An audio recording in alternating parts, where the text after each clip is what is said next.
welcome to the NXT review. We are the Dudley Boys of What Culture. I'm Adam Wilbourn, joined by Michael Hamflett and Michael Sidgwick, here to review everything that happened on last night's episode of NXT. But before we get into it, if you're a fan of this sort of thing, make sure you subscribe to What Culture Wrestling on Apple Podcasts, Spotify, Amazon Music, and YouTube. We do daily wrestling podcasts where we not only review the show, formerly known as NXT 2.0. Oh, something that wrong. Pregnant Smackdown. AEW Dynamite. AEW Collision. Pay-per-views, premium live events. We have interviews, roundtable discussions, and a roundup of the week complete with a very good quiz, of course, on WrestleCulture. As I said, though, joined by Hamflett and Sidgwick to review last night's NXT and the go-home show ahead of NXT Deadline. And out from NXT Gold Rush. There's gold in them there heels. Yeah, week 2. And you can save some gold by getting 10% off using the code WrestleCulture if you want to buy Respect the Business t-shirt, mugs, and aprons. WhatCulture.com/shop. You know it. WhatCulture.com/shop. Code WrestleCulture for 10% off our wonderful Respect the Business range just in time for Christmas. Because I'm legitimately worried that if we'd have saved that plug till any later, people would have already clicked away because this NXT was dire. Oh, no. Sorry. I know. There's Gabbos there for you. 2 Gabbos. Well, you got me on board with that Bridge Gabbo. We'll get to it. Box Gabbo and Bridge Gabbo. Box Gabbo and Bridge Gabbo. One of my notes says, what's in Ava's box? That is one of our podcast notes for today. Checking. All right. Once again, your fabulous hosting, note-taking, presentation of what happened on the show for those that haven't seen it will carry the show itself because the streak ended at 2 for me. Gold Rush was the unexpected surprise package of the year because I had the lowest expectations for that garbage event and both weeks were pretty good in their own way. Yes, the best new character in wrestling still resides on Tuesdays. Oh my God. Yeah, We rewatched it before you came in. Did you? yeah.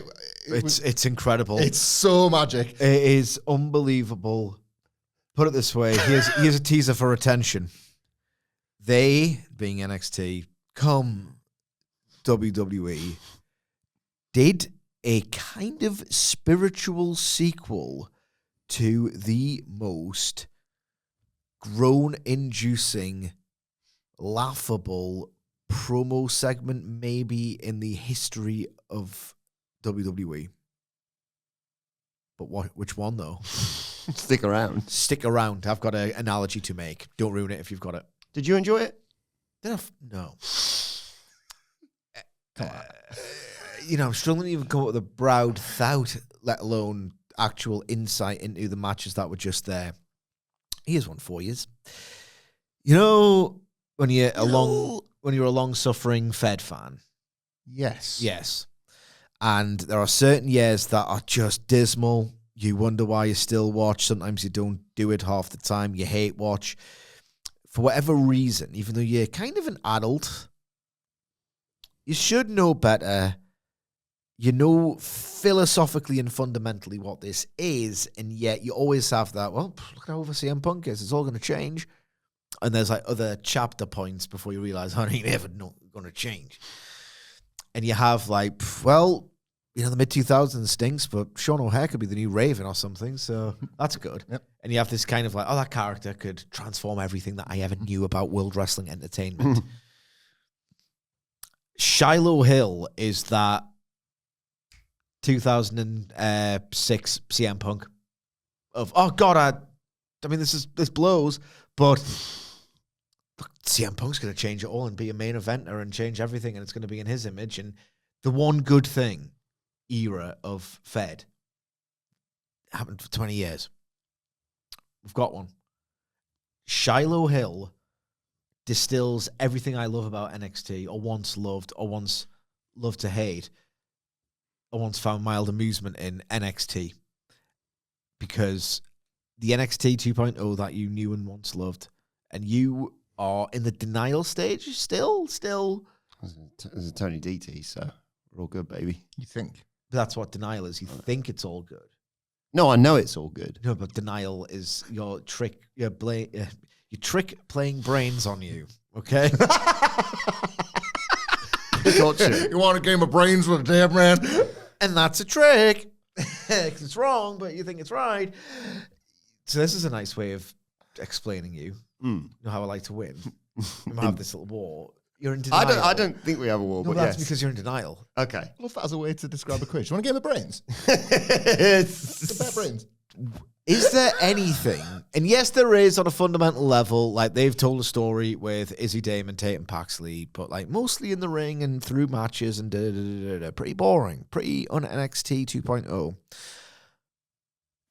This sex-scapade soap opera with college kids and hillbillies sucking and it's like all of that skit-based NXT goodness. It's gone. All this is your thing. Gown replaced by the last This Is Your Thing was New Nexus, if anything, Dark State. There's not many people who've just arrived with a thing. Like, oh, I'm in the Mafia.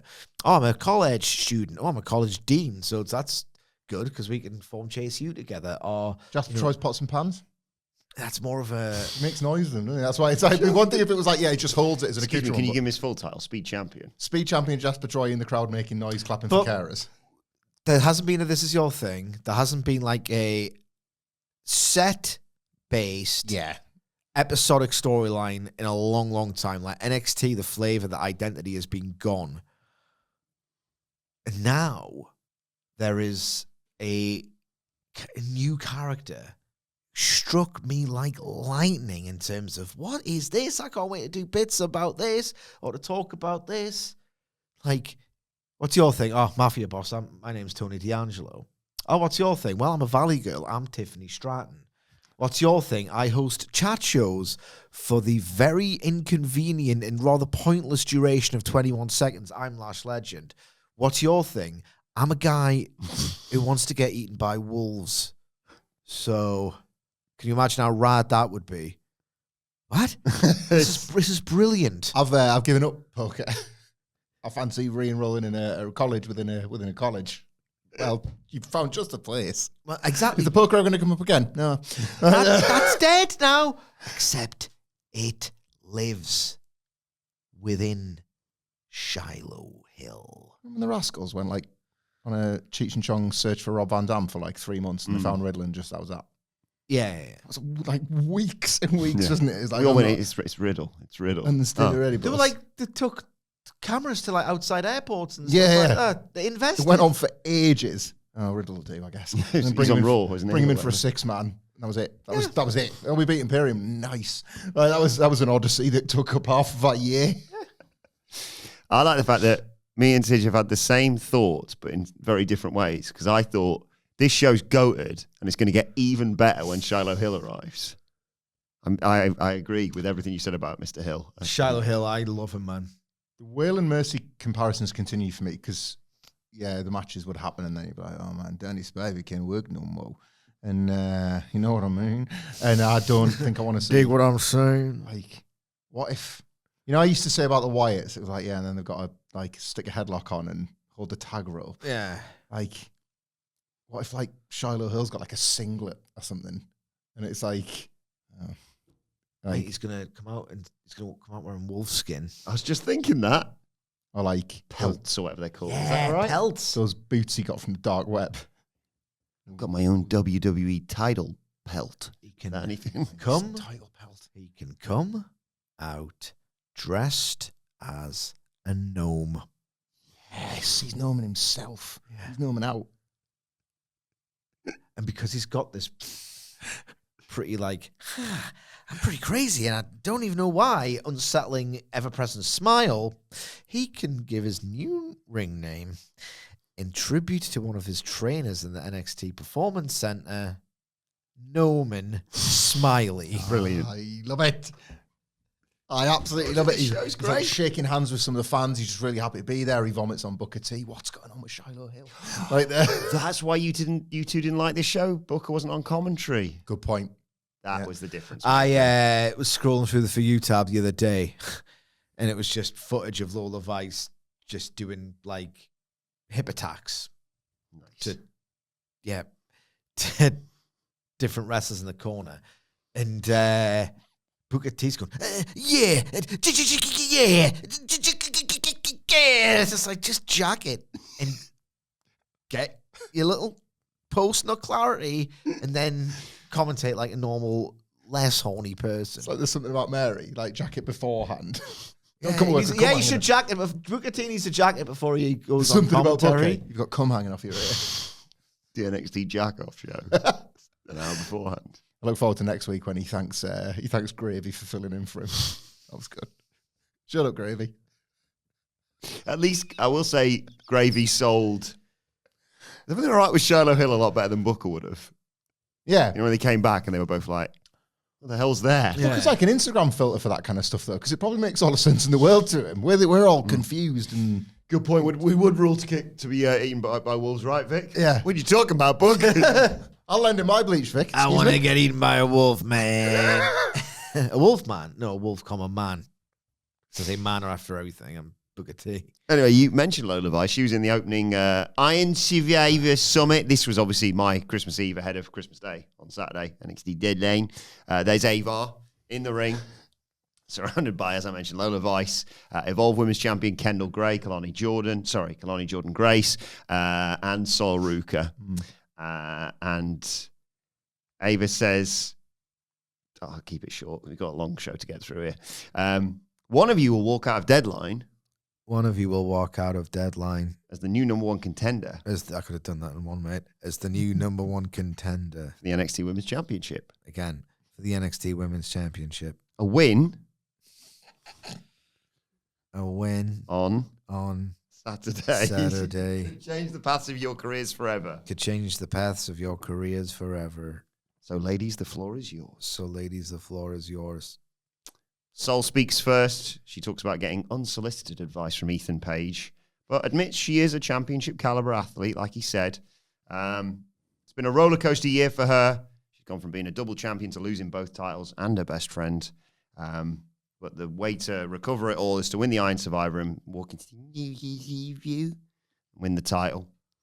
Jordan Grace says, nice thought, Sol, but the path is never that simple. I've come this close too many times to lose again. I'm going to run through a brick wall to win that title. There's not a woman in this ring who can stop me. Lola Vice says, Jordan, please shut up. You're not the only one who's been grinding here. John chose all of us for a reason, and he picked me because of no matter how many times I've gotten screwed, I still believe in myself. From NXT to Vice City's everywhere. If it hadn't been for Lainey Reed, I would have been your women's champion right now. Kendall Gray says, look, I'm the only champion in this ring right now. I might be the underdog walking into this match, but I always rise to the level of my competition. I know it's going to be a real tough challenge for me, but I'm built on big moments. Kalani Jordan. I like Kalani Jordan here. Shut up, Kendall! Crowd booing her like she's Dominic Mysterio. Look, you swim with the sharks, and there's blood in the water. Lola Jordan, how many more failed attempts before you realize, you're not good enough to be the women's champion? This is the Iron Survivor Challenge. I was like, yeah, it is. There's no match like it. You're goddamn right. Anarchy in the Arena. There's no match as good as it. This match is electrifying, dynamic, innovative. Ironically, all words to describe me. Stroke of luck. There's only two people right now, me and Sol, who've been in this match before. Sol's knees all jacked up. She's not even going to have a bestie by her side. You can all talk a big game, but guess what? At Deadline, I'm going to walk out the number one contender. You're all stand-ins, and I'm a stand-out. Have some respect. But then out walks the NXT Women's Champion, flanked, of course, by Lainey Reed and Fallon Henley. I'm talking about JC Jane. JC said, I just want to come out and say how excited I am. Can't wait to see who the winner is at Deadline and find out who the lucky loser is at New Year's Eve. Now that the NXT Women's Championship is back around my beautiful itty-bitty 2-inch waist, all order has been restored in NXT. Yeah, she said that. Yeah. I have a question. In what world do you think any of you losers actually beat me? Come on. Let's look at the playing field. Poor soul with a broken heart and a bum leg. And you got bloody Flavor of the Week, Kendall Gray. She's just shooting everyone here. Could run it back with, Jordan Grace. What advice? But bloody deja vu when they choke again on the big stage. Got him. Then there's Kalani. Hey, girl. How you doing? Huh? I'm glad to see you finally showing some spine. But you're talking a little bit too confident with someone who just lost their title last week in New York City, of all places. Shush. Ron Jordan says, please, I'd still be Knockouts champion if it wasn't for this meathead. She shoves Jordan. It all kicks off. And basically, the babyfaces clear the ring to close this all out. Good news, bad news here. Do the good news first, because brief. Jacy Jane was excellent. Like, she had just as much exposition to cycle through as the rest of them in the ring, but was really funny delivering it. Water is wet, in other news. Yep. It's actually not wet. It makes other things wet, doesn't it? But Is that right? I don't know. Right. Well, Jacy Jane was trying to make that still works. Jacy Jane was trying to make this terrible segment good. So Which segment were you watching? the rest of it was awful. They all put their cases forward. They all got shot down by the champion. Well, right. The rest of it was awful. They all hooked me for Saturday. So Well, what's the problem? the other bit of good news I was going to say was that I still can't call the winner. Exactly. I think Saul that- Ruger. Well, that was my first thought. Whoa. But then you've got to think about like the title ramifications because it's New Year's Eve. I don't have to think about it. Well, you don't have to think about anything now. But I'm just saying if you were to, I refuse. Is it the law? If you were to want to, I think you could. Yeah, Make compelling. You could make compelling cases for all of them. They did not make compelling cases for themselves. Oh, I is what I'm sold on saying. every single one. This, by the end, I was so grateful for Jacy Jane coming out when she did. It turned The heel. Well, yeah, this is the thing. This Yeah. is the bad news. It turned into Enzo Amore eviscerates the cruiserweight division segment that I believe was actually best for business. Like, I was glad if this heel come out and go loser, schmedium, loser. Yes, I'm just glad like you said take them all down one after another. I hate them all. Then I've just watched 10 minutes and despised all of them. So thank God the top heel is out to say yes, you're correct in despising them all. Look forward to the match. So did the opposite in the most part, but I still can't pick the winner. And Jacy Jane's performance was excellent. Whoever wins should lose because she should be the champion forever. With her 2-inch waist. Yeah, well, apparently so. God damn it. I mean, it's not, it's a rhetorical, this is a rhetorical question, Wilbourn. It's a rhetorical question. Okay. Who does this appeal to? Because it's all... So I'm stuck there because he locked his mouth shut with the key, and then in order to dispose of the key, rather than throwing it away, he opened his mouth and swallowed it, but he's just locked it. Was it NXT? There's a payoff coming. No. Oh, right, you it out, got it. Right, I swear to God, This is wrestling heritage. it Sorry, it's WWE. you could honestly have a child write this. I'm not joking either. A child. It's like an assignment. It's like an assignment, right? Can you write a television show segment in the style of, whatever? And the child would get this, like the homework in this book and say, this is what happened this week. Write next week's segment. And it's just like they must give this assignment, this guide, this writing style guide to like the new creative writers. Like, it's a corporate job. They'll probably have documents and binders and all the rest of it. And they go, all right, this is the bone up, kid. Study up. You're going to be writing one of these one day. When you learn the tricks of the trade are, wrestler, you did this bad, I did this good. Next wrestler. Well, you did this bad, actually, and I did this good. Interrupting wrestler. Well, you might call yourself whatever. But I'm a bit of wordplay on that. As in, it's Tiffy time. Oh, well, I think you will find, Tiffy, your time is up now. You. And then, well, you might say that you are this, that, and the other, but you didn't back up that talk when this event happened to you in recent memory. Kalani Jordan losing the TNA Women's Knockouts Championship or whatever. Do you take cash for this show? Or like, it's absolute scam a card or what? What are we doing? slop. It is AI slop. That's me drinking it up. Cup of slop. Yeah. You're a straw. I love my Tuesday night slop. Can't get enough of it. Sit in a bath of it for charity. Yeah, loved all this. So following this, why didn't they put him in the bits of the building? I like it when it's bollocks, isn't it? yeah, Like, they could have bollocks. had the thing to set up the match for later. So Good point. Yeah, think about these things, pal. Come on. Sorry. Thea Hale's chatting to Joe Hendry backstage, and then Oh my God. he's back, baby. Our boy's back. He's got Ariana Grace on his arm now. Yeah, they're talking about the match with Derek Steed, and there's Stacks chuckling away with Ariana. And they're like, something funny? He's like, yeah. I see you chose the wrong partner for Gold Rush, and I was like, absolutely got him. No lies detected. Ariana says that Chelsea and Ethan should have picked a real power couple like them. I was like, you're goddamn right. The power couple. But then Joe Hendry says, I believe in Thea Hale. She's going to kick your ass tonight. Brilliant. I'm so excited to see this match in the segment. I was going to say, yeah. Look No, forward to it. presumably. No, I will save what little I've got to say on this for after the match. No, I've got nothing to say about nothing. No, seriously, it's 2 minutes and 40 seconds of nothing. Ava's, this is after the break, Ava's walking around with some security guards. Tensions, quite rightly, running high heading into deadline. She wants to make sure Kalani Jordan Gray stay away from each other. But she runs into Fatal Influence, who says, see you later, guys, basically. Bye. She's like... That's the Ava. Ava says, where do you think you're going? Where do you think you're going?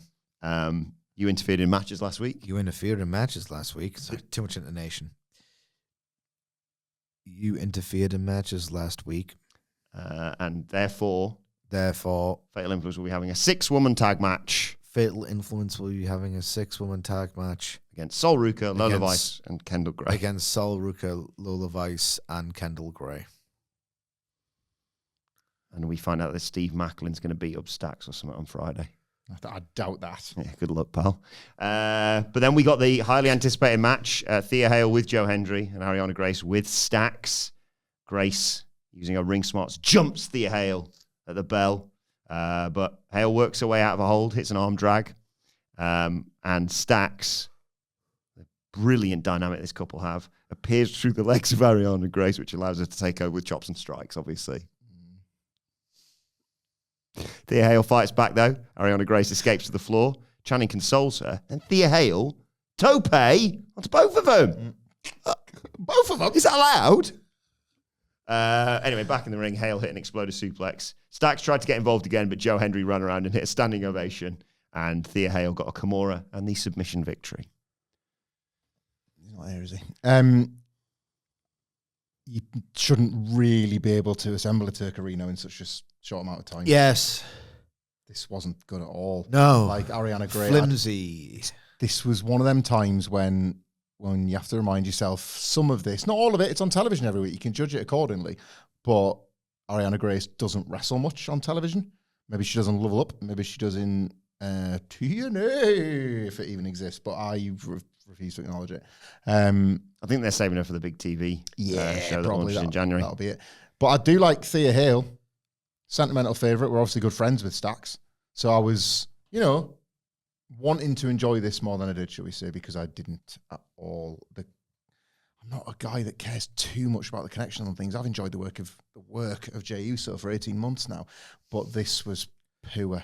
This was really poor and fake feeling. And again, I don't really care how high Joe Hendry flies because he's already done it all in a year. But this feels like already he's been midded in a big way. And like, I just felt like this was failing everybody in so many little different ways. Yes. You could, I don't wish on this is not me wishing the worst on anybody. If, like all 4 of them just got released, like this would be awful, right? But like that, you just like, well, look, none of them are doing out, so release them all.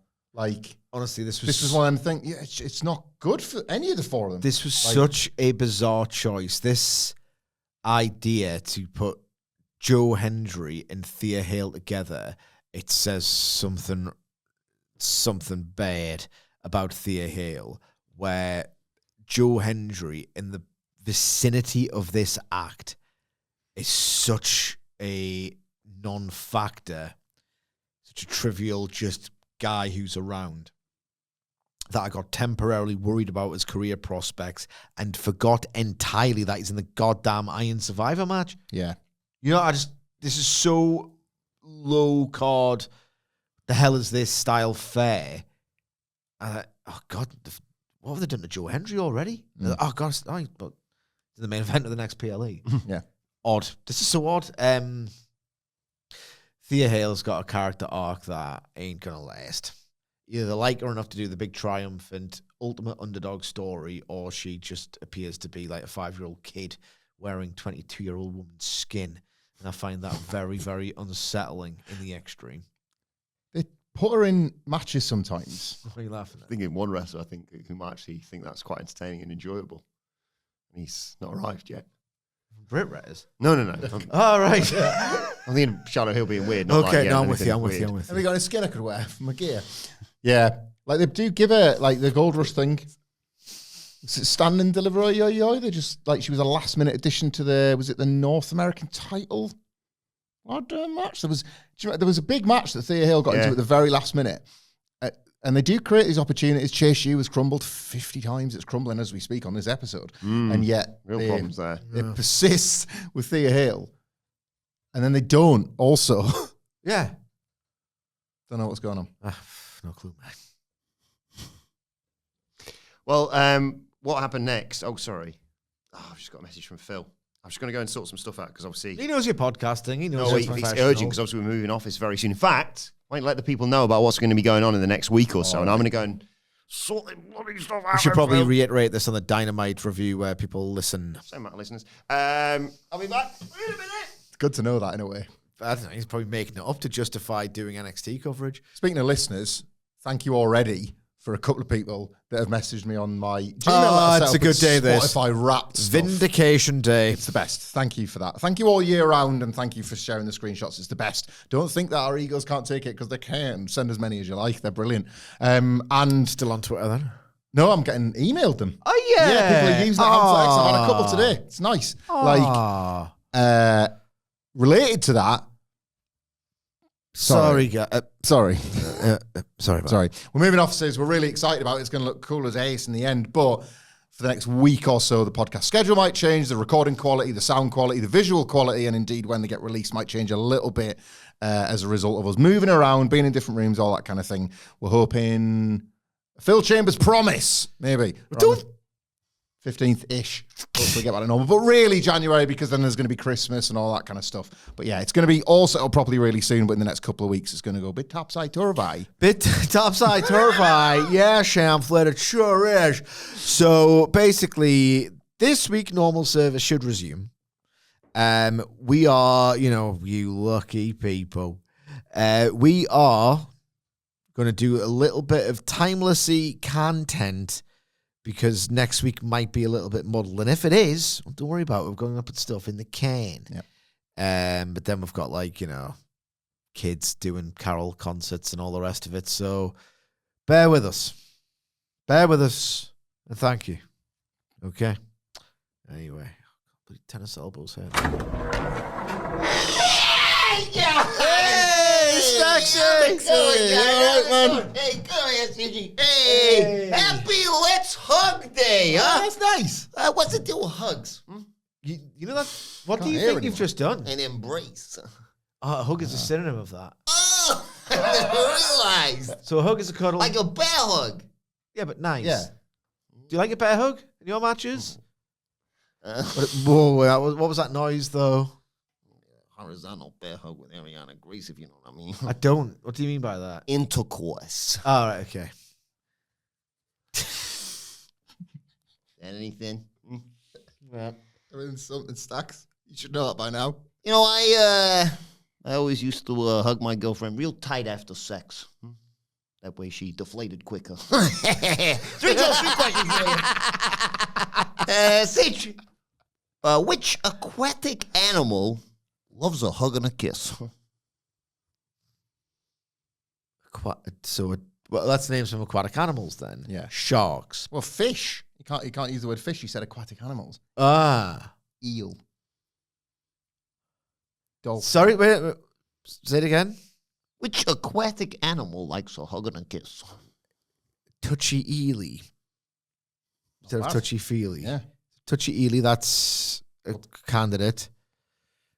Fish, dolphin, shark, whale,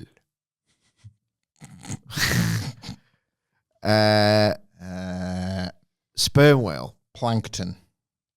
sperm whale. Sperm whale.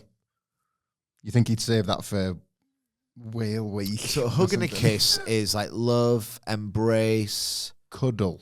Anything wordplay on that? cuddle. Aquatic animal, octopus, Bank that as well. squid, crab.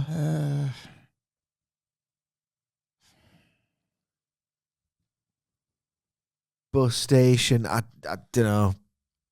So goddamn close, guys. You basically said it. You put it all together. Which aquatic animal loves a hug and a kiss?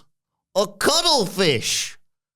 Cuddle. What's What's a cuddlefish? Like a cuttlefish, but a cuttlefish. God, that's terrible. Now, but what happens when you're hugging Dwayne Johnson and a pig? You're hugging Dwayne Johnson, a pig. You're stuck between The rock and a and a pig. No. yeah. So you're stuck between They've got something face. a rock, A rock and a pig's face.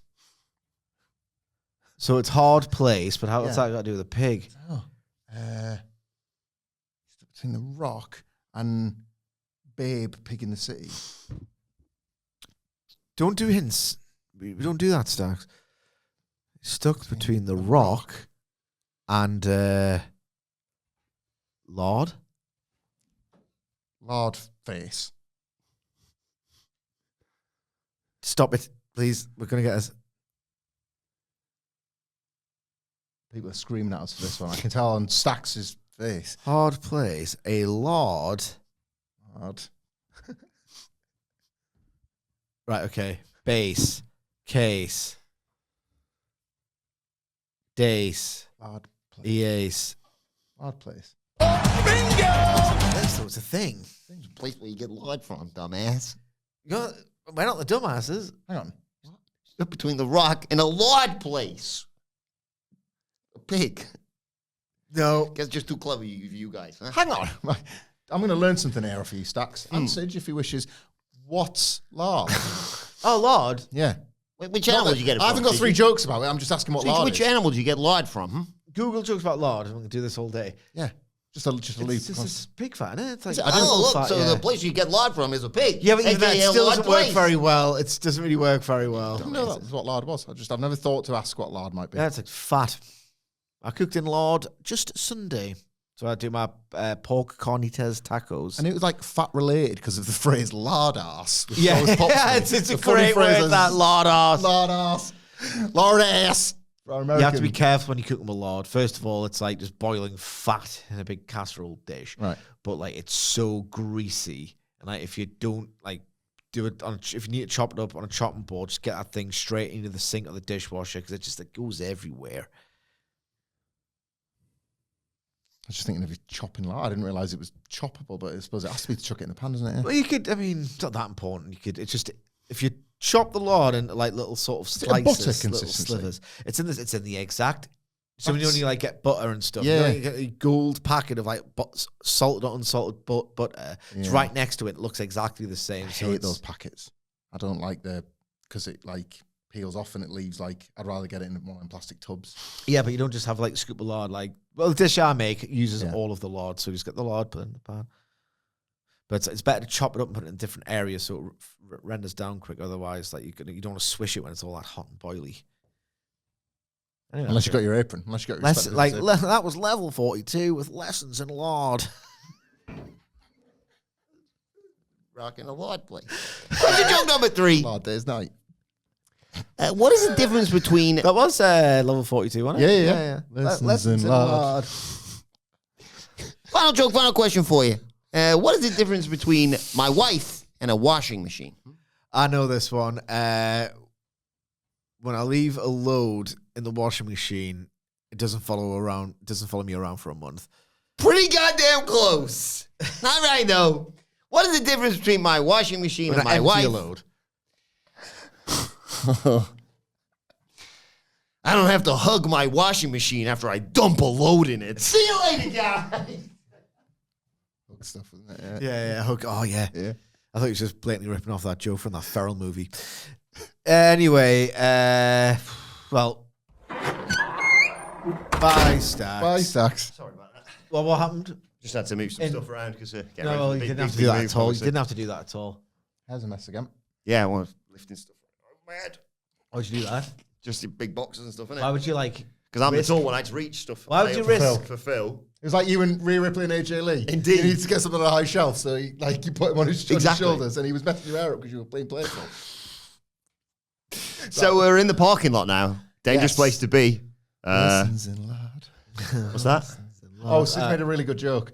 Stacks does jokes. Yeah. You never see him on a Wednesday. You Same on missed him Tuesday. again. Yeah. And Sid said lessons in lard. Well, level 42. Why was he talking about lard? Because Stacks had jokes about hugs. If you don't get it from that, I can't help you. Oh, like what do you call it? If you're hugging Dwayne Johnson and a pig, and it's like you're between the rock and a lard place. Everyone gets that, right? Yeah. Did you too? He's thick. Right. As we know, the NXT parking lot is a dangerous place, particularly if you're OTM. The Chase U guys almost run him over in their Tesla. And OTM were like, we're going to kick your ass, and Andre Chase It was just a bit of a shoehorned punchline. That's not like Stacks, is it? Not the stuff you could say. Do not come for his jokes. He's a good guy. Works hard. Chase was effing and jeffing at them saying, don't try and run people over in the car park. Do you want a lard place on your breakfast or not? That's what everybody else calls it. That's what I call it, yeah.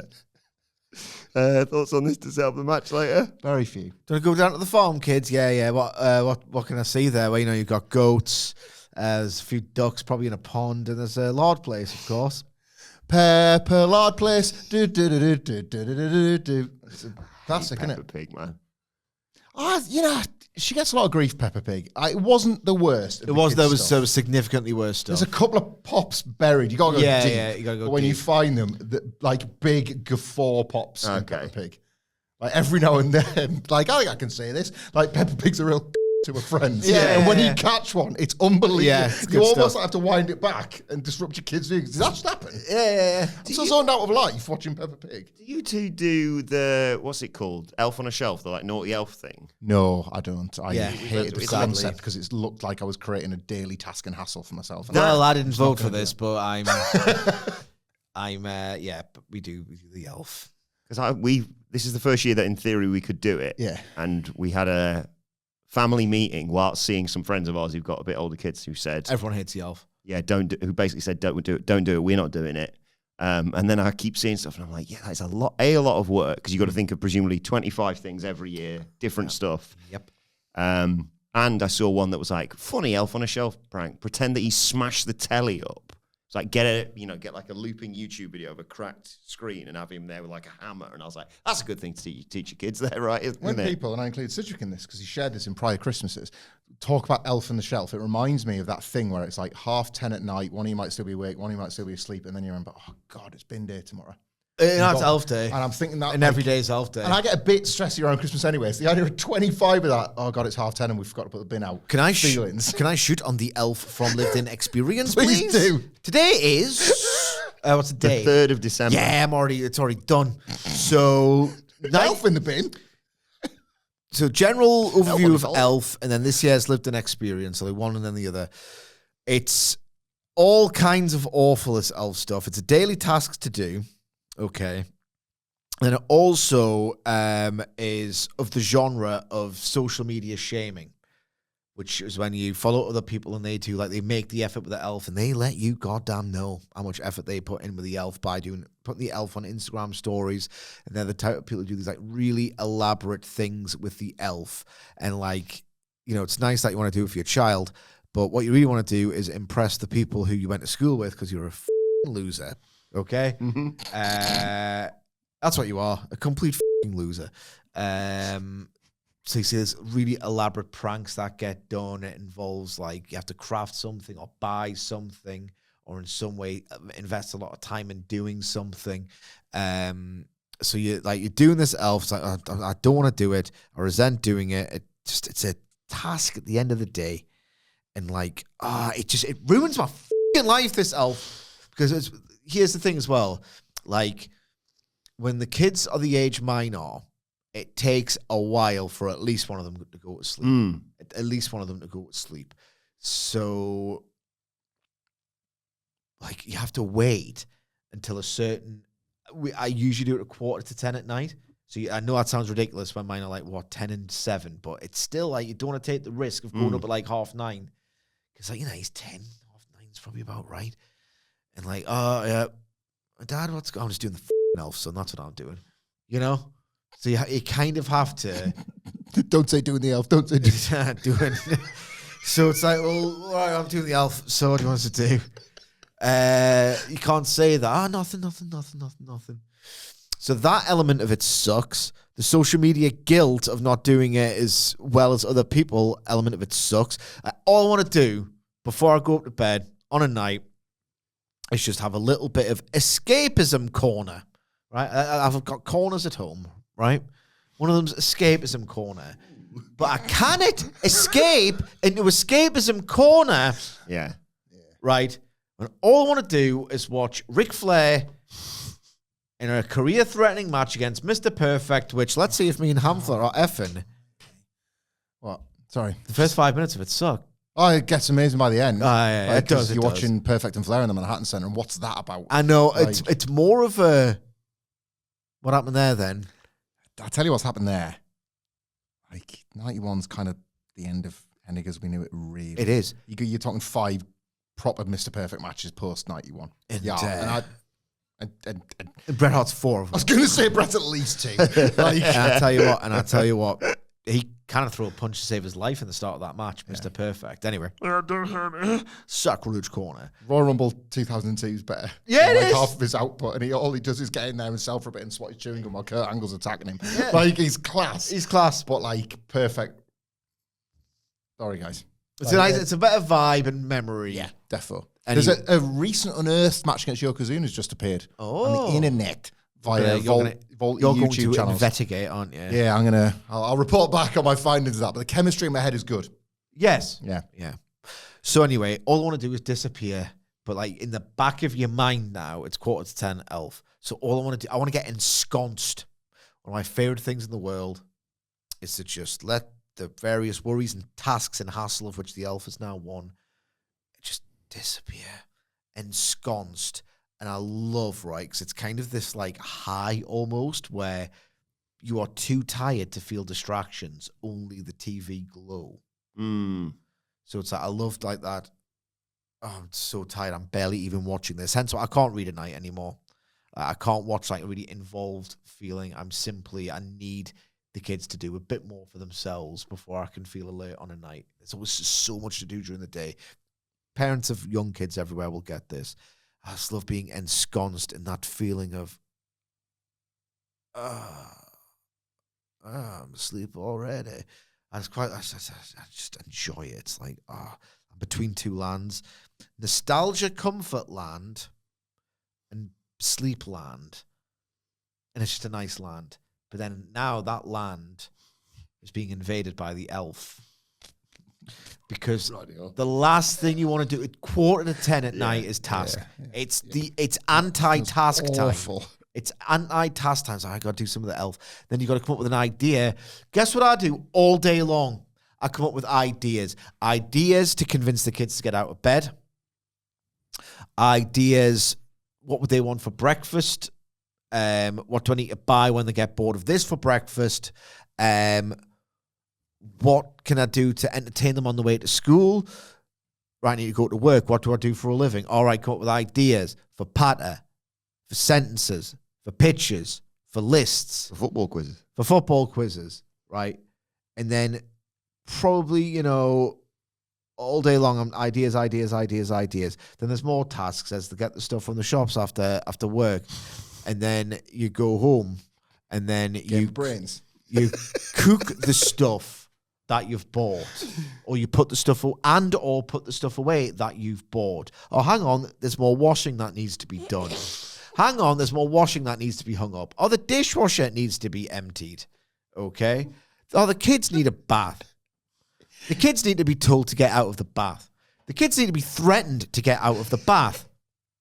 The kids need to brush their teeth. Let's face it, they don't do that anywhere near enough at night. No, because I'm same. done. Same. They I'm done. They get let off by that a lot. And then I need to put it all. the eldest go to bed. He will. The youngest still needs a bit of time.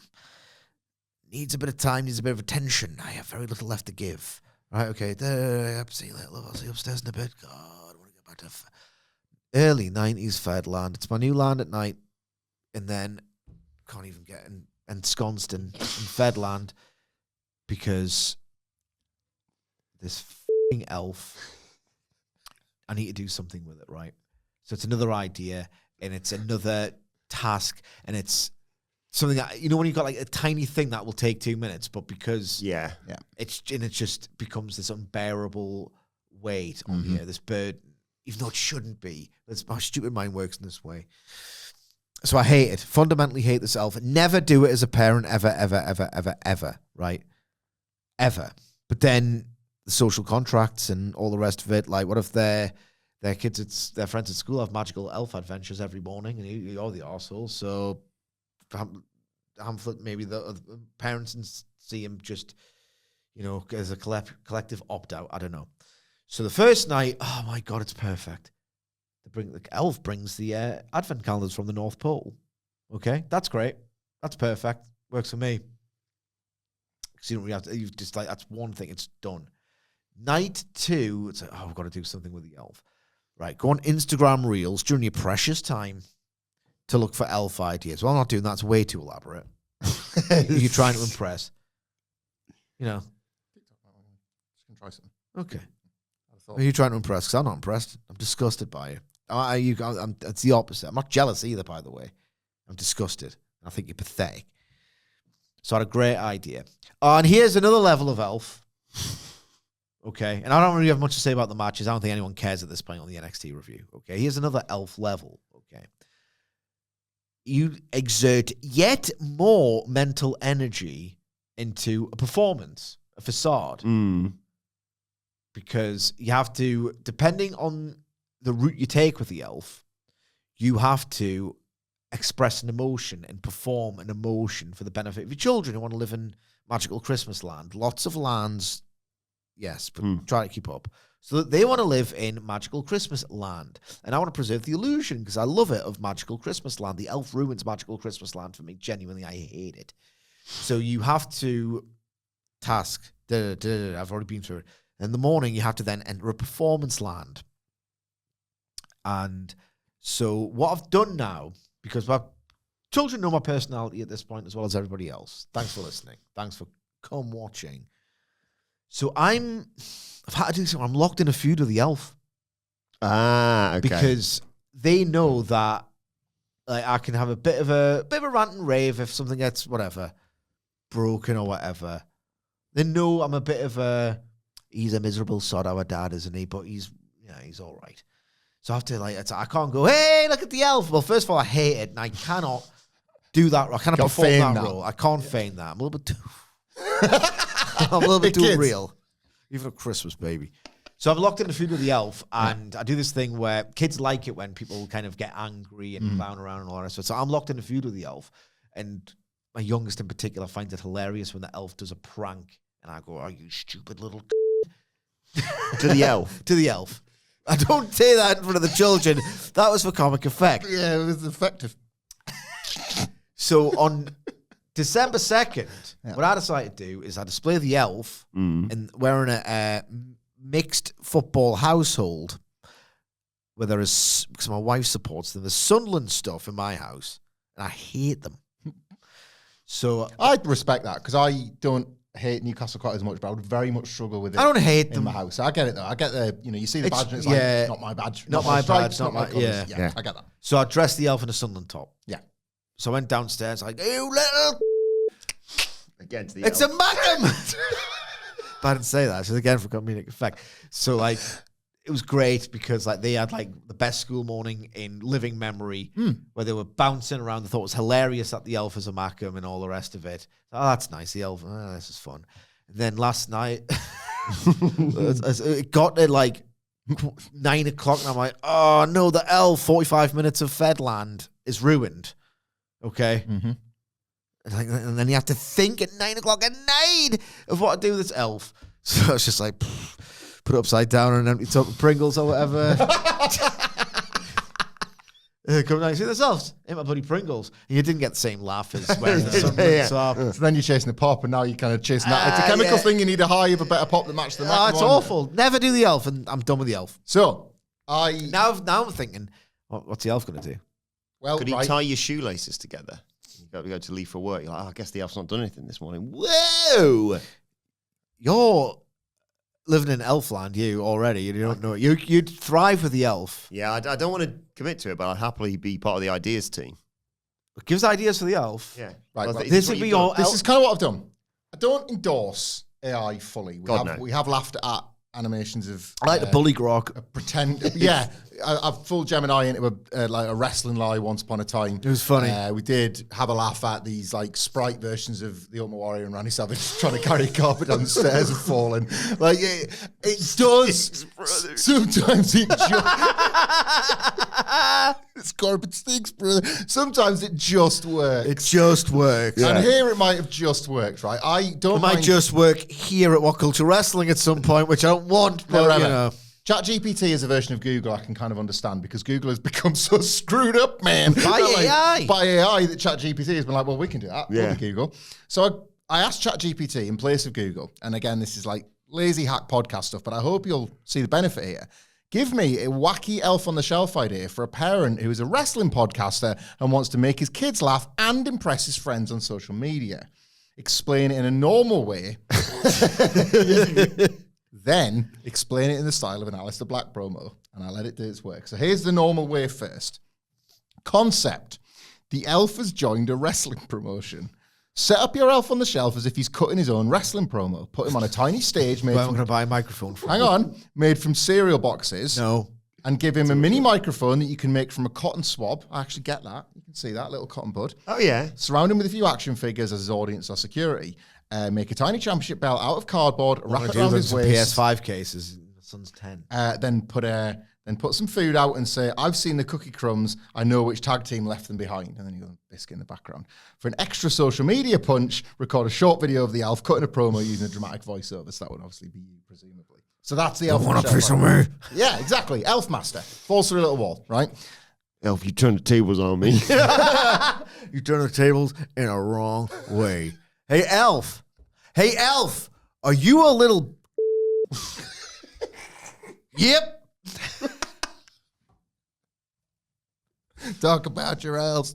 No, so, first of all, why not ask ChatGPT for 25 and you might get enough here to get you through. Save some ideation, because I agree, it's tiring at the end of the day. Now, shall we have the exact same idea but explained in the style of an Aleister Black promo and see how this works? Please. I have not read this in advance. The room is dim.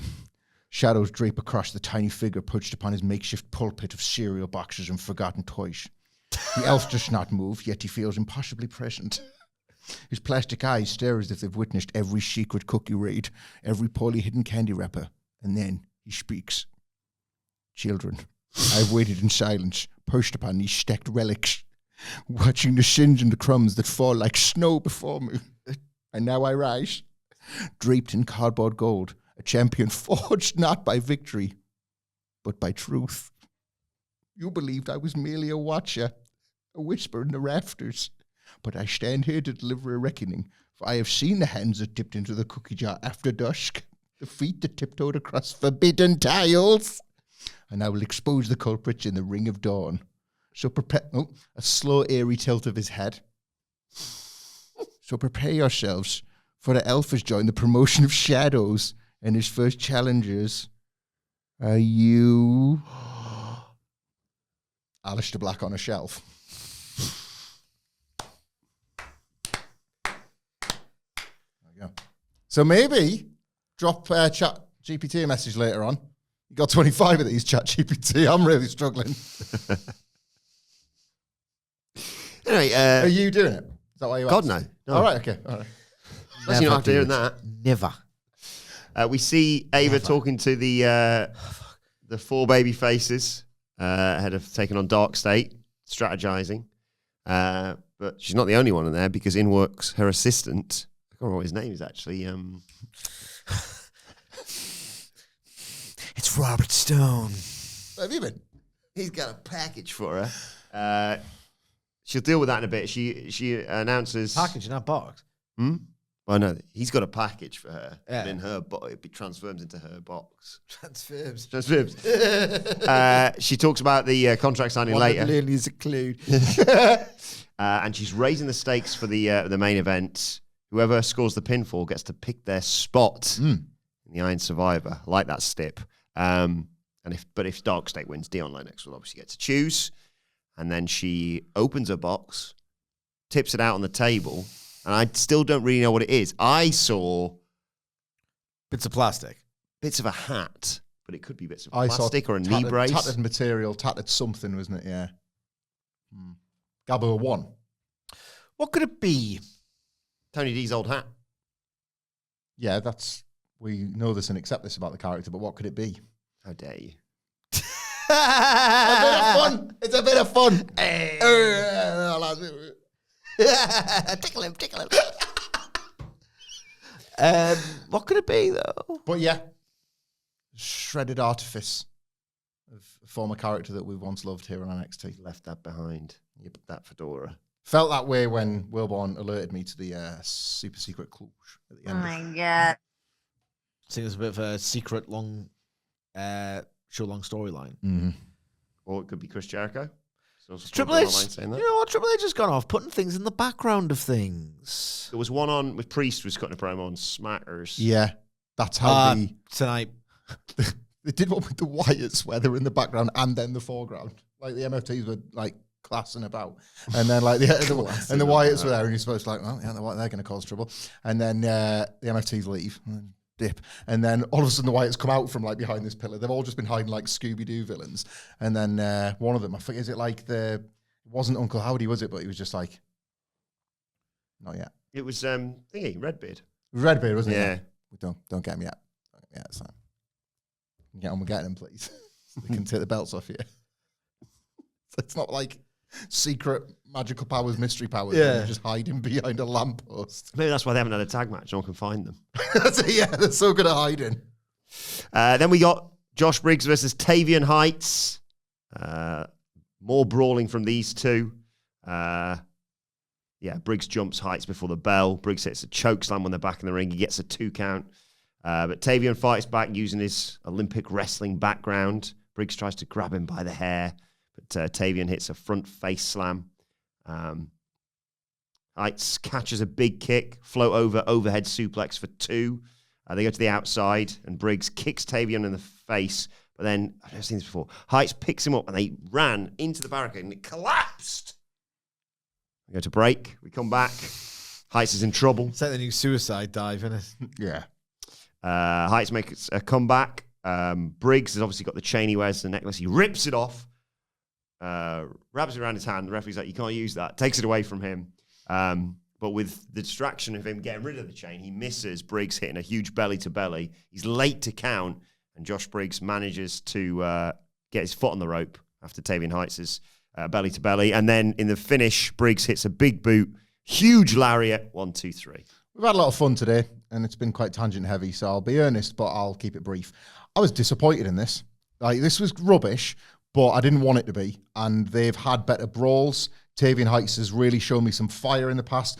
Josh Briggs is that like guy that I'm sort of rooting for in the staff room kind of guy, and then every now and then you kind of see why it never materializes because he's not dumb. He's not got it, has he? He's dumb. He's just not got it. But like the Baron Corbin comparison is apt because Baron Corbin sometimes felt dumb, and then he was brilliant. So you just don't know. I know he's dumb. What you're gonna get? No, I know he's dumb. But Tavion as well. Like it's the Steve Austin thing. Have we seen a guy who's like a really good hot tag, who's got loads of good snap, but you want it in short, hot bursts rather than singles matches? Because I think he flatters to deceive as a wrestler a bit as well, or he's just not ready. And Did he have a backpack on here? no back and front pack. That might be the secret. Where all his like secrets being a great wrestler hidden in each pocket. I don't know. Not a good night for me because the Brawl, this has been a low-key mini hot TV feud. Yeah. And the match didn't come anywhere close to paying that off. It's just a match, wasn't it? I will say one thing. The idea of doing the barricade spot as NXT rolls on is it's even worse than doing it at the finish. Because at least at the finish, it's like it is the most patterned, formulaic. Like there's no effect or impact or sense. Oh my God, this match is out of control, guys! You're a blithering idiot if you think that at this point. But at least it's like near the end. Oh God, this thing's falling apart and it's getting really violent and God, it's reached this crescendo. It can't contain this. It's the end. Doing it as your little, I'll go back to the ring and do some stuff after this. It's just crap. Just says a lot, doesn't it, as well? Like the Raw Rolls on dive was bad enough, and you kind of just got so used to it that it was like, you can't be throwing around with that. This should be like that. You should have people in a frenzy. Yeah. Not to be like, go nuts, stop. Like that was always a problem, but like, Yeah, it's just the worst version of that somehow. Leave it at the Hickenbottom. Following all this, the Culling are headed to the ring. Izzy Dame's there, flanked by Spizzy! And the wild card, Nico Vance, of course. She says, you know what? Looking around, I get it. I get why everyone loves Tatum so much. You're all a bunch of bloody losers. All I hear is, why, Izzy, why? Why would you betray Tatum? I didn't betray. I corrected a mistake. I think that guidance was just a suggestion. She should not have ignored what I was telling her. When you people ignored her, she carved out a character. She gave her a voice. She cared for her. And what did she do? Kept tripping over her same insecurity. She's stubborn. She feels like everything that Cullen gave her wasn't good enough. Do you think it's a coincidence that after I took her under my wing, she became a champion? She only became the NXT champion because I allowed her to. And at Gold Rush, I showed that I could take it all away. I control everything. Newsflash! You don't get to avoid me. At Deadline, it's going to be me and you. I'll finish what I started in New York. I've got one final lesson. In San Antone, I'm going to end her. But then Tatum Paxley appears on the Tron. She's in the bits where they sit. Tatum's crying again. She's just a mess. She says, here I am, Izzy, in our family spot, but I'm alone. Why? Why did you take what was steady in my life and tear it apart? We were great together. You took the one thing I wanted the most. Izzy says, Tatum, I gave you the world and you rejected it. Honestly, it's funny. The irony. You rejected me and now look at you, so pathetic, so predictable. If you're really that upset, Tatum, why don't you bring your ass out here and do something about it? Are you scared? Tatum says, you know what? I am scared. I'm scared because I don't know what I'll become without your hand on my shoulder. I'm scared because at NXT Decade, I'm going to make you feel all of my pain. Oh my God. I didn't believe a word of this. And here's what's happened.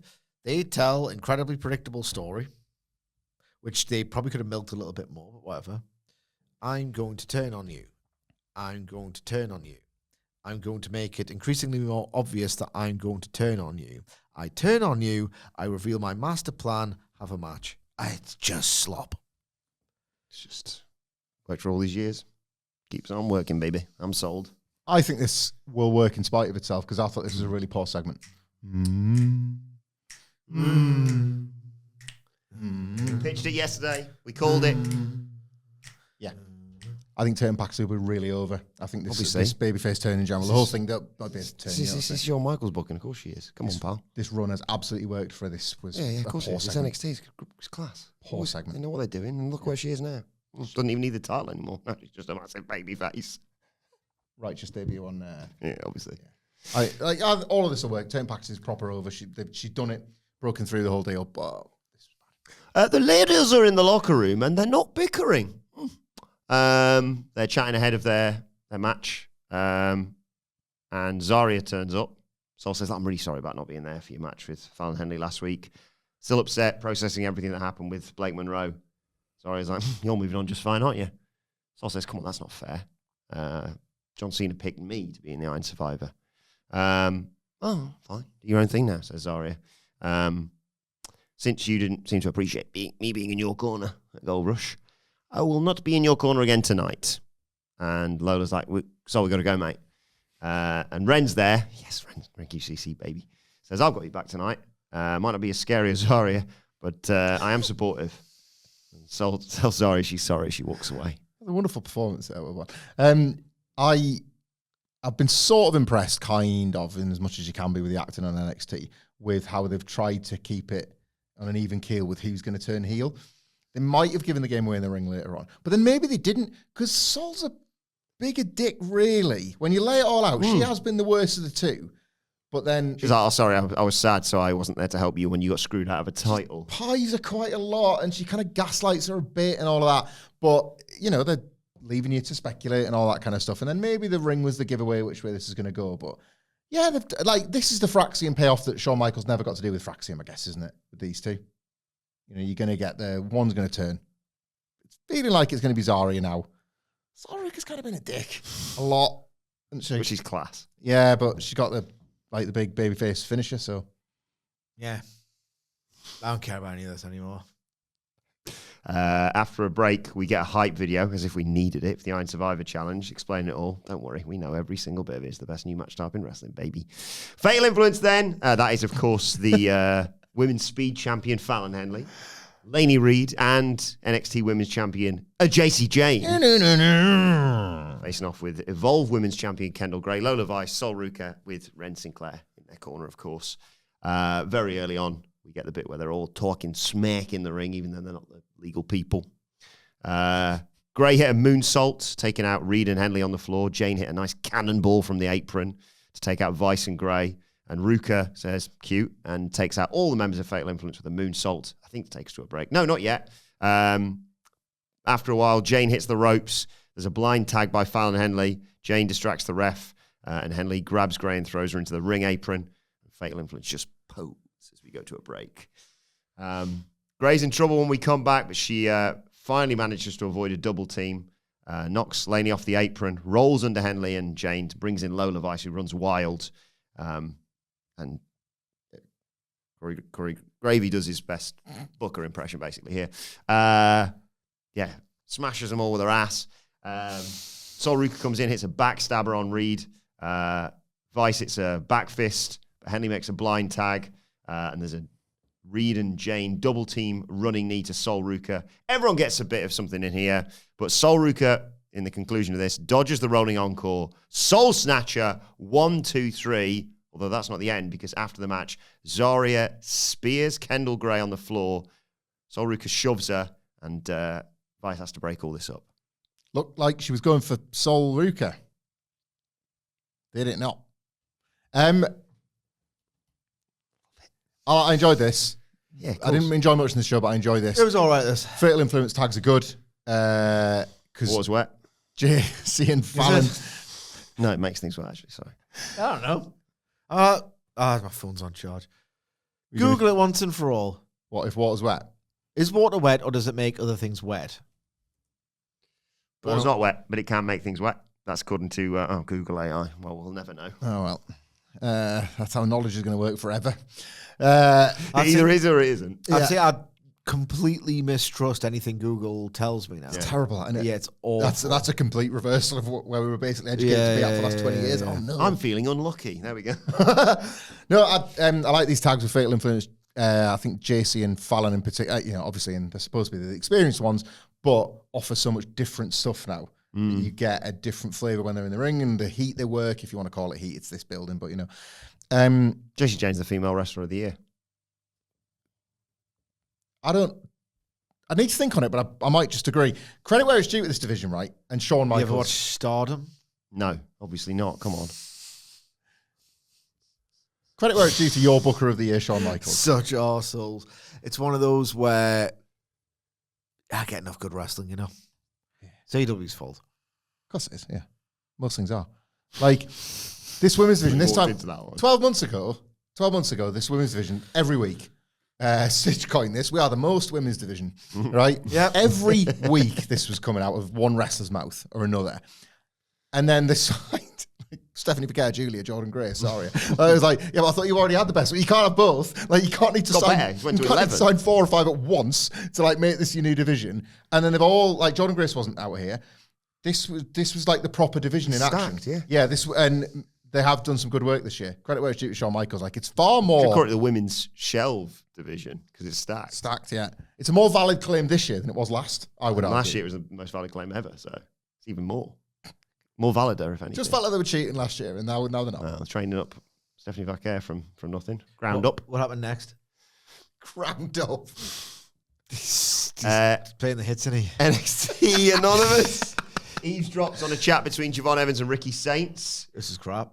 Javon's stressing. He wants to win the Iron Survivor. He says Ricky says, at least Ober's not in that match. Javon says Ober's going to be too busy kicking Ricky's ass. They're like, a bit of banter, both of them. But, hey, Ricky says, you win Iron Survivor, New Year's Eve. And Javon tells Ricky he'll wrestle in MSG one day. Cool. Nice. Ricky's turning. Yeah, good. And then we About see time. Dark State backstage. No, please review it. Without. And Dion is focused on bringing singles gold to Dark State, so he hands the tag title to Saquon Sugars. Obafemi walks up, and Dion's like, I didn't forget last time we had an interaction. Oba's like, piss off. And Dion says, after Saturday, I'll face you at New Year's Evil. And because he'd love nothing more than to snatch Oba's gold and smash his teeth down his throat. And Oba's like, you've come a long way, but don't get ahead of yourself, mate. He says, I'm right where I need to be. And Dion tells Oba that Dark State's going to give him a sneak peek of what's in store for his future. Right, here's what I saw in the segment, and tell me if I've got some of these facts and I can't remember. bits of information wrong. You have to do it. Wilbourn will cover this, yeah. So, Wilbourn, did I see... I can't. Did I see here the top babyface stable in NXT having a really earnest and heartfelt exchange of ideas and conversations, and you being encouraged to back somebody in their quest to become a world champion in a really honourable way, and in the meantime gifting one of his friends a title so that they two can grow together, followed by a guy who's a real young up-and-comer on this roster, appear in shot, be shorter than the rest of the stable, and think to myself, he could make a good cruiserweight, because he certainly looked like one next to Dion Lennox and the rest of Dark State, didn't he? And then that was it. Have I read the right characters correctly here? Because that's certainly what it felt watching it. I was very confused by, that's a nice thing for you to be doing. Yeah. But then I remembered during the match, when The he heel group that's trying to ruin NXT and destroy it. The Retribution But I was flavored happy heel. because I remembered earlier when during the match they reminded me about when he used to wear glasses, and then he'd take them off and you'd be like, who the hell's that guy? Whoa, where did Dion come from? Yeah. Where's Dion gone? The one heel in this match. I think he might be getting kicked out of Dark State. You reckon? Yeah, I think so. I think they're baby facing him because they're going to be like, we don't need you, mate. You gave up your tag title. He's going to be like, can I have it back, actually, Saquon? He's like, no. Why? Whereas I don't really know what I think Obafemi generally is just waiting to go up to the main roster. Well, I don't know but is he? anymore with these. Why didn't they shoot Dark State from here and make them stand like Tom Phillips had to when he did interviews? Yeah, because they were all bigger than Obafemi. They were like, what's his name? Cutler or whatever it is. New airport test. It's a Dark State test, and Obafemi just failed it. Cutler James. Yeah, I was like, he's massive compared to him. 2 years. We got a massive guy down in NXT. Ruler, 30 centimetre. Turns up on Raw. I got him. Yes. He's shatterproof. It's actually patterproof. Turns up on the main roster looking like 2001 Rhino. No. Remember when Rhino came up from ECW? It's the ultimate example of like, How far's away is he? how far away is he? He's like, Yeah. I ain't gonna wait. Good segment. Obafemi just lost the Gunther match. That shopping cart spot though is one of the best things I've ever seen. I had a fit when I first watched. Oh, he got over. Got mega over. yeah. Where you just been like, what have I been watching last year and a half? Yeah. Then we got Chase U versus OTM. Chase U, a bit of edge. They attack OTM at the bell, hit some dives, take him out. But OTM obviously eventually take over. Look at the size of him. I think it was Price. Lucian Price dropped Cale Dixon onto the knee of Bronco Nima. Cale Dixon that is, hits a sort of code breaker to bring in Uriah Connors. And he's sort of doing well. He's sort of sticking and moving and what have you. There's an Insiguri and a Tornado DDT in there. Price has to make the save. Super kicks by both members of Chase U. But then they get a little bit carried away. Try to hit dives onto Nima and Price, who just catch them on the outside, slam them into each other. And then they put Dixon in the mud to get the 1, 2, 3. I felt like that over-dramatic local theatre director from Friends when Joey's getting in that relationship with Kate and they're in that Hello, time. my talking props. Yeah. You are all bad actors. This is a terrible play. I was trying to find something good at this chase. You think is so finished. OTM never even parted. Like they just crap. This I was is just told. bad match by I bad think wrestlers. we need a new term at Chase U. I'm glad the year's wrapping up, to be honest. Yeah, Chase we U, the need- new class. I don't know, like, stop screwing around. Is that still the direction? Who knows, man? I don't know. I it's think crap. so, but I think they've shown a bit of edge. I think maybe they're gonna, like, Andre Chase might be like, oh, maybe if you're little bastards, maybe that's what I need to teach you. And there's Yeah, going but to then be they're not going to be away on it for 3 weeks, are they? Nah, it's never clear if he wants him to It's wrestle. so on and off. I don't get it. Ava then is chatting to Ethan Page in the parking lot, and he's like, "See you later, guys. You only just got him, mate." He says, "Oh, that's it's you and John Cena, good mates, aren't you? Putting a nice little lane together. Nice for him to give less fortunate talent something on Saturday. I really like Ethan Page. I think he's a brilliant arsehole here. Me too. But more importantly, of course, giving me a nice night off. Thank you very much. You only just got him, mate." He says, "I'm the hardest working champion in WWE, and by the way, double champion. Got both belts, obviously." And Ava says, "You haven't defended the North American Championship since Halloween." You haven't defended the North American Championship since Halloween Havoc. Paige says, "I don't think I'm the best wrestler in WWE. I don't think anyone in NXT wants to face me." And Ava says, "I think I found someone who does." I think I found someone who does. And to Michael Hamflett, "Oh, that's why he was grumpy about this whole bloody show. I've just The whole realised." thing sucked, that's why. Because an iguana Oh my god. appears and steals Ethan Page's card to set up the title match for Saturday. That's class. So it looks to me like the dead man's been playing some politics. Yeah, Mr. Iguana, who obviously made a lot of social media impressions, and that's as much as anything these days what dictates a push and etc. He had a veritable Turcarino with two of the most promising high-flying prospects in professional wrestling the last time he was in an NXT ring. Yeah. And giving him another match. Yeah, a title match, of course. But Ethan Page is going to be a real bastard to an iguana, so I'm kind of looking forward to it. Maybe you bring that Canuck belt to so we can get an American flag back on it. Never heard of a Canadian badass except Brett sometimes, I guess. Well, it was all dead man now because we got to the highlight of the show for some people. Not for me. That was at the end for me. But the second best moment for me was it's time to catch up with Shiloh Hill. Yeah, okay. Back Oh my again. god. He's at his desk with his computer and what have you, and he just takes his tooth out straight away, obviously. Let's get to the good stuff. He says, hey, belated happy Thanksgiving. I ate raccoon for the first time. What? It was greasy. He's like, other Thanksgiving, me and the boys had to travel across the country, didn't they, on the snowmobiles? And he like souped up it, obviously, because he's like a, whiz with that sort of thing. Yeah. And they were 100 miles into the trip. How far are you going, lads? But he was obviously caning it. He was way ahead. He crashed. And he thought, I'm going to die out here.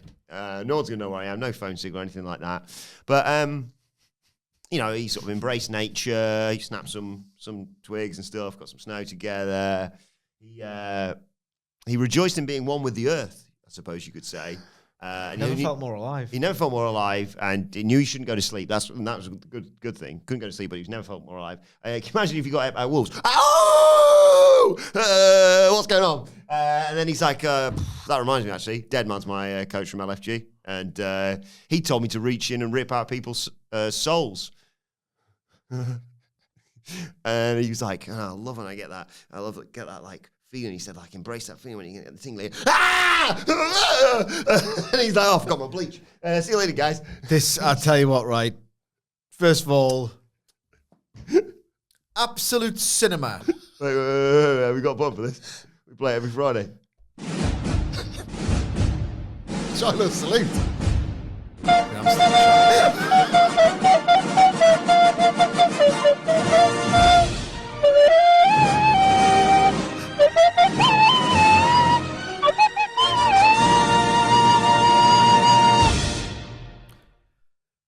I'm telling you now, this dude in 5 years, he's It's going to be one of these weird shoot interview guys and podcasters when he's been released. Yep. Maybe he's got an aptitude for the in-ring. He's charmed This is a special me. bit, though. This is a really special This is the real special bit. I'm in on the ground floor. I want the world for this idiot. I don't know what it is. He's crap, but also captivating at the same time. His like attempts at intensity are laughable, and yet at the same time, I still wouldn't want to be around him. Yeah, he's greasy. So it kind of works. He's so odd. I'll never be able to pin him down. Knock of the Death Riders, because he'd just drink the bleach and be like, great. Yeah, that was great. Love that. Please, sir, can I have another? He is mental. He is simultaneously he's terrible in his attempts to portray intensity, and yet I definitely think something's off with him at the same time. You hate when people use the phrase unsettling. He is legitimately unsettling. He's unsettling, and he's trying to be unsettling at the same time. Yes. He's unsettling and trying to be unsettling. He's an enigma. He's a riddle. I don't know what the hell he's talking about. Imagine being eaten by wolves. What? Oh, he's getting random over. We keep saying it. Random's awful. Random. Yeah. Awful. He's done it. And you know what he got? You know what he got over here, which is remarkable, really. This was a kind of spiritual sequel. Yes, I know what you're going to say, and I agree. We're going to get the words wrong, Yeah. but this was a spiritual sequel to The Undertaker takes a Big Show adventure with the Snakes. Yeah, nice try, but I don't sleep. Nice try, wolves back. It wasn't it. Like, it was like, well, I got this story off my coach, and he said this will definitely not kill your career. What if after all these years, when he's been ridiculed, was it what podcast did it famously? We need to give them a shout out. Other than us, we kicked a tail. They did like a big bit on it. Was it maybe? I don't listen, so I don't wish to insult them by accident. I'm sure it's great stuff. That it was like Attitude Era podcast, No, maybe. it's Deadlock or one of them. Is Deadlock the one that I really like? Which is the one that with the old clips? Laughing guys. Yeah, I love those guys. What's Going. it's got? Yeah, them. Something's. Oh, OSW. Did they do a bit They on it? did a bit about it and all the rest of it. So it's become infamous in retrospect. It's laughable. Like, people have taken the piss out of it. Nice try, big man, but I don't sleep. Like The Undertaker just being so hard that dehydration and snakes can't kill him. That's how pathetic his ego was at that time, right? What if all these years later he's thought, my God, goddamn promo on Raw kicked ass. Charlotte, check this out. Is it what? Is it on the dark web? Well, it's on the web, and tell me it isn't dark, kid. And maybe he just thought it was class, and he's like, you should do a version of that on NXT. I'm giving you my A material. Don't screw it up. And he's nailed it. And he's nailed it. Magic this. Brilliant. I'm so excited. Every week I'm like, oh, we're running out of time here. When are we going to get to the Shiloh Hill bit? Shiloh should buy a Respect the Business mug to add to his little set Yeah. Well, yeah. in tribute to his faithful leader, The Undertaker. It was exactly what I was thinking. We're going into dead man territory here. Yeah. To kill it, get a skin, make a coat out of it. Right there. All Shiloh Hill was missing was Paul White something on. Huh? The vulture, the vulture came down from the skies trying to eat Undertaker, and I said, "Nice try. Come to Las Vegas. I'll take you to the ring." Ain't looking at the lights, even if the lights are the sun. Yeah, awesomeness. Main event of the evening, though, was Doug State versus Javon Evans, Joe Hendry, Leon Slater, and Miles Bourne. Bourne and Griffin started us off. Cyrus Griffin, that is. Sugars. I like Sugars. Yeah, me too. I want to follow goodies here. I'm a Dark State guy. I noticed the Miles Bourne stuff, though, that it was very subtle. But, like, he was on the apron being like, I want to come in, lads. And they kept telling him, he was like, bloody hell. If you watch it back, you'll see it. Sorry to jump ahead, but when they're all just stood there at the end going, oh no, just stop, break the cover. No, but they want to win, obviously. But they didn't think it through, did they? At what cost? Yeah, Sugars early on suplexes Griffin on top of Miles Bourne. Hendry comes in. He looks good in there. Hip toss, neck breaker. They eventually, Dark State double team Miles Bourne. Everyone comes in, big brawl, but Dark State chuck all their opponents into the barricade and the ring steps. They're in control as we go to a break. We come back. Joe Hendry gets a hot tag, but he gets isolated. There's a 2 count after a various beatdowns from Dark State. Double team chops, a cover for 2. They send Hendry's head into the corner, choke him across the top rope. Sugars comes in, big shoulder tackle and a cover. Hendry's desperately trying to get to his corner, but he can't get there. He gets caught by within a guillotine by Lennox, but throws him up and over, breaks the hold, tags out to Leon Slater. Really like Leon Slater. Excited to see what he can do on Saturday. Corkscrew kick, Enziguri. He tries to take out both Griffin and Lennox, but they catch him and hit a tandem powerbomb for 2. Evans comes in, bouncy. He just flies. I don't know. It's like, whoa. He's so quick. Just flies, takes out, I think it was Cutler James over the announce table. Takes out Lennox on the floor, sits down Griffin. But as he comes off the ropes, Griffin catches him. But Evans slides out, hits a springboard cutter. But every other member of Dark State comes in to break it up. All hell breaks loose. Evans kicks Griffin in the face. Slater hits a 450 splash. But as he was going up for it, sneaky tag by Miles Bourne. He comes in, hits that Born Again. What's it called? The actual name of it? The zigzag, basically, isn't it? On Griffin. Snuck in last second. I was like, what are you doing? But he gets them 1, 2, 3. He gets to pick where he comes in on Saturday in the ANC. The moves were fine. Like they were fine. They were all executed fine. Like this bad booking. This was bad booking. Dark State, a together unit working for the cause of one man, Dion Lennox, just trying the best, trying to do the best by their mate. Like really honourable stuff. Meanwhile, the goodies, the bitchy, like bickering goodies, like doing a moves competition while effectively one has to steal the fall, because I get it. I understand that the spot Shouldn't have booked this. The spot is coveted, but it was bad booking. Like you don't put the baby faces in the situation when a week ago the idea was, Dion's gonna have Dark State on his side. Maybe the goodies are gonna have to like pull it together. And then they have one match with which to do it, and they fail profoundly at it. Like while Dark State, But now if they can't coexist, what happens on Saturday? well, Dark State even in and and now if Dion, as you said, he might lose and get kicked out. But realistically, if he doesn't win, that's bad on him, because they couldn't have made it any clearer that the babyfaces can't coexist and should. But they're better on paper, than that's a bit of a mess. It's just bad. I'm with you. Like when Dark State were in control, it was tedious. Like hard to have a rooting interest in the baby faces when they were so self-involved. Booking was bad, action was bad, NXT's bad, suck my cack. Well, except for the fact that you forget about all that, it doesn't matter because there's contract signing to close out this show. Ricky Saints and over Femi. Oh my God. There's a tease in there. Yep. And it's happening. It could be happening. Bridge Gabbo. So, yes, Ava's there. Ava says, Jesus Christ. gentlemen, it's been quite the journey to get here. Gentlemen, it's been quite the journey to get here. Here's your official contract. Here's your official contract. For the match at deadline. For the match at deadline. And Ova says, Ricky, you must understand that the version you beat at No Merci was a man who was burdened with all the tolls. Not quite yet, Ava, thanks. Burdened with all the tolls of a long title reign. This version is going to destroy you and remind you you're just a footnote in my legacy as the ruler of NXT. He signs the contract. Ricky Saints says, question that goes through my mind is, what happens to me if I don't beat you? Am I the man that I think I am? I guess we'll never know. There's no more fairy tale. I'm the NXT champion. Yes, you can beat every man and any man that steps in the ring with you, but there's an exception to the rule, and his name is Absolute Ricky Starks. I wasn't paying attention to any of this.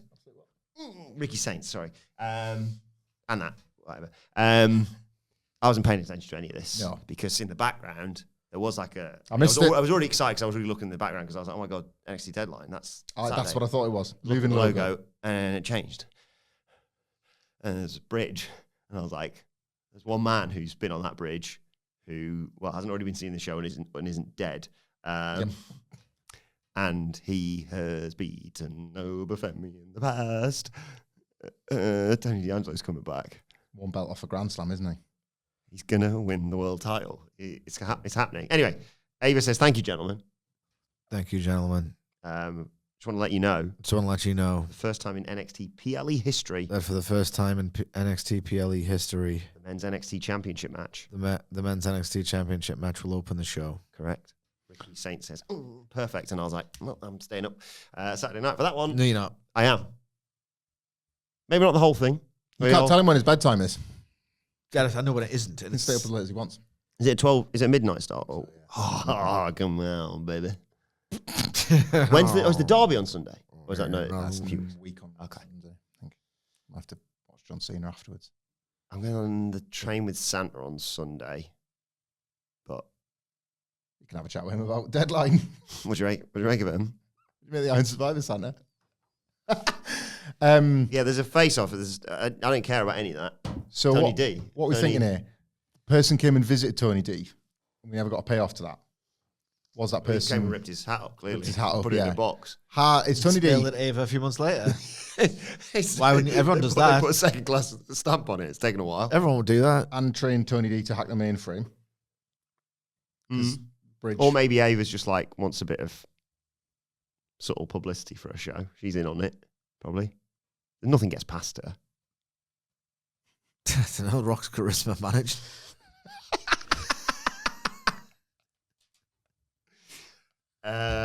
Yeah, Ricky Saints turns heel. Tony D returns to save Bypassed. The sentient thing. It's like, Bypassed it. whoa! She's there like that. He's trying to catch it.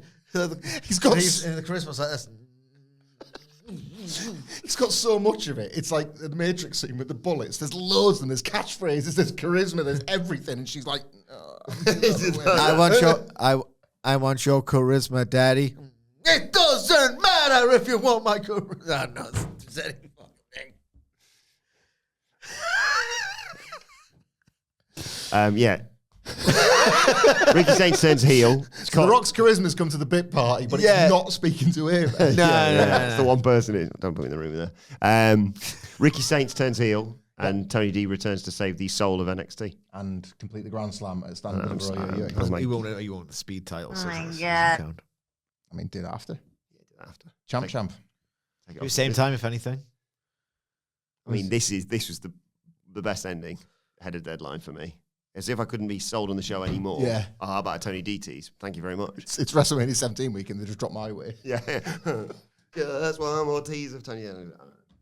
It's time to wrap it up, isn't it? Yo, big ups to my guy Tony D'Angelo.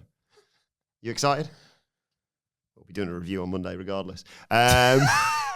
Regardless. Hey, I like the last 3 minutes of these matches, so we'll see. Yeah. Let us know your thoughts on NXT in the comment section below and on Elf on a Shelf as well. You can let us know on X at WhatCulture WWE. Watch, so you can follow all three of us. You can follow Michael Hamflett at Michael Hamflett on Cameo, HamflettX@gmail.com. Follow Michael Sidgwick at M. Sidgwick. M. Sidgwick, bro. Follow me, Adam Wilbourn. Follow us all at WhatCulture WWE. Make sure you subscribe to WhatCulture Wrestling wherever you get your podcasts from for daily wrestling podcasts. The AW Dynamite preview is available right now. And as I said, we'll be back on Monday to review NXT Deadline. Now there's been the NXT review. My thanks to Hamflett, to Sidgwick, to Stacks. Thank you for joining us. And we will see you soon.